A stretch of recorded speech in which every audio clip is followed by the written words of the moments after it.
Acte 8 samedi, oui ou non? Bien sûr, acte 8. Mais alors ça se Acte manifeste 9, comment? acte 10, acte 11, jusqu'à ce qu'ils comprennent. Mais comprennent quoi? Qu'est-ce que vous voulez? Parce que là aussi, quand je pose des questions aussi simples, qu'est-ce que vous voulez? Si vous voulez le retrait d'Emmanuel Macron, c'est pas possible, vous avez bien compris.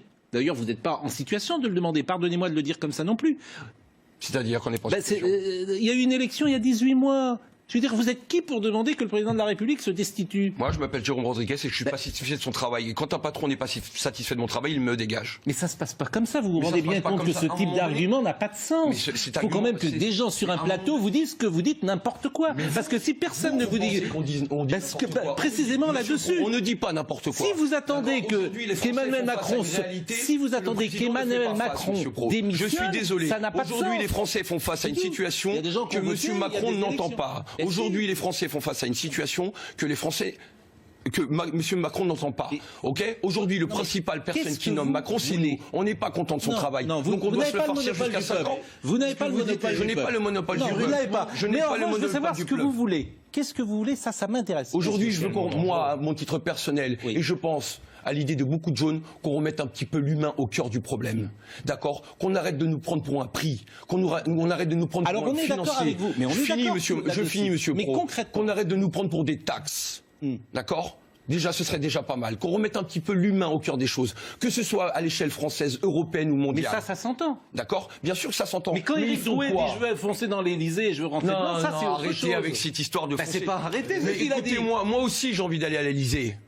Moi aussi j'ai envie de rentrer dans l'Élysée. Parce que j'ai envie de, simplement, avec toute courtoisie, m'adresser à la personne qui nous fait du mal actuellement. D'accord? J'y vais pas pour manger la moquette, j'y vais pas pour casser les belles peintures, j'y vais pour discuter avec une personne qui nous a dit venez me chercher.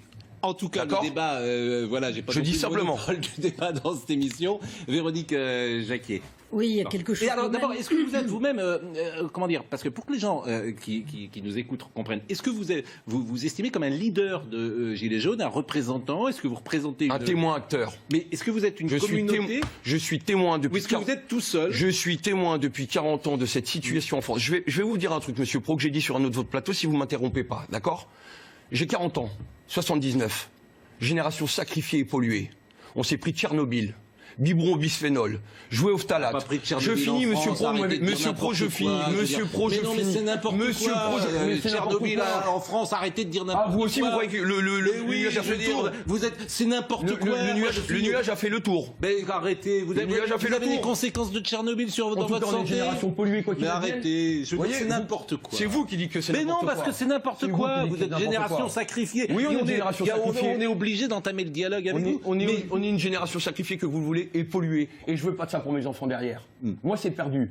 D'accord? En tout cas, je me battrai pour mes enfants. Mais vous avez raison. C'est facile de lever les bras. Mais vous avez raison, mais il faut être sérieux. Il faut être sérieux de quoi? Mais Tchernobyl, il n'y a pas eu de conséquences en France. Il n'y a pas eu de conséquences. C'est les cancers de la thyroïde, ils viennent d'où? Bon.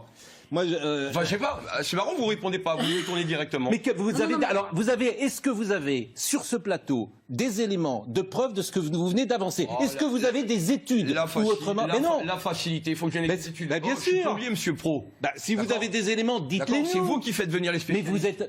Alors, dites pas n'importe quoi. Vous appuyez. Mais vous appuyez sur quoi? L'intellectualité qui savait lire. Vous appuyez sur quoi pour dire qu'il y a des cancers de la thyroïde en France? Apparemment, il n'y a pas d'écrit, il n'y a pas d'article là-dessus. Mais moi, je veux bien tout entendre. Chercher, je vous les enverrai. Vous me parlez d'un sujet, effectivement, dont je suis plutôt surpris. Je ne peux pas réagir parce que je n'ai pas... On n'est pas une génération polluée. On n'en a pas pris plein la gueule pendant 40 ans. Pas plus que nos parents. Non. Pas plus que vos parents. Oui. Moins que nos parents. La sécurité alimentaire s'est améliorée depuis 50 ans, c'est indéniable. Ah bon? Considérablement d'ailleurs. La sécurité alimentaire? Oui. Avec tous les plats préparés qu'on se prend à base de cheval et compagnie? On mange beaucoup mieux aujourd'hui qu'on mangeait il y a des années. Vieux que vos parents. Vous vivez mieux que vos parents. C'est une raison pour plus... Alors on vit plus vieux, mais c'est une raison pour plus mal vivre. On vit beaucoup mieux et on vit beaucoup plus vieux que nos parents. On vit beaucoup mieux. La pollution dans les années 50, monsieur, les usines qui étaient à l'intérieur de villes ou dans la périphérie immédiate des villes qui rejetaient des fumées noires, ça a été quelque chose de terrible pour eux. Nous, on ne vit plus ça. Heureusement, d'ailleurs. Alors pourquoi nous parlons autant de pollution?